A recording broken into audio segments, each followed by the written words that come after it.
Today we're going to install this Evap canister purge valve on this 2015 Chevy Camaro V6. Just made a video of how to remove it.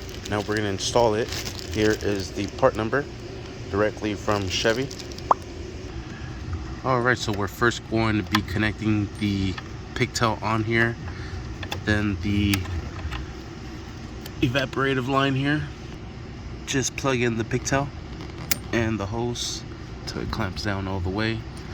Next, what we're going to do is insert it into the location where it's going to be going, just like so. Wiggle it back and forth until it seats in.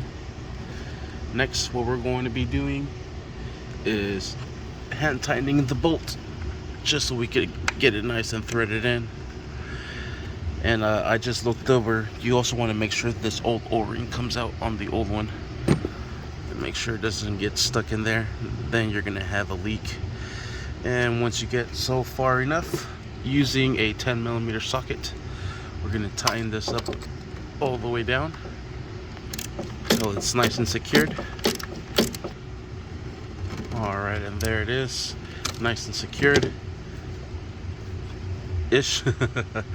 It's because it has this rubber grommet here, doesn't allow it to go on any further, but that is why it has the O-ring to create a seal.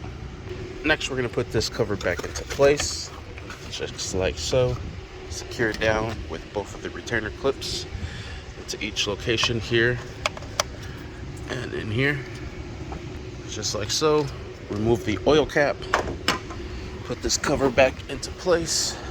This is going to slide right on top of the old one.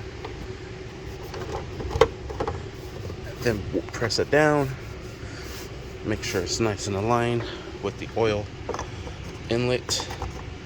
We'll put this cap back into place and secure it, and we are set. Sweet. Next we got to do is just clear the code, give it a drive. Hopefully it should clear because this evap was bad. This is a Bosch. We used OEM. Hopefully this takes care of it.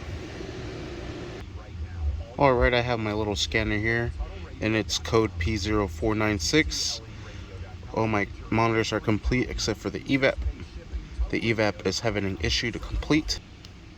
It's just a permanent, it is not a pending or a stored. So we'll clear this here. Erase.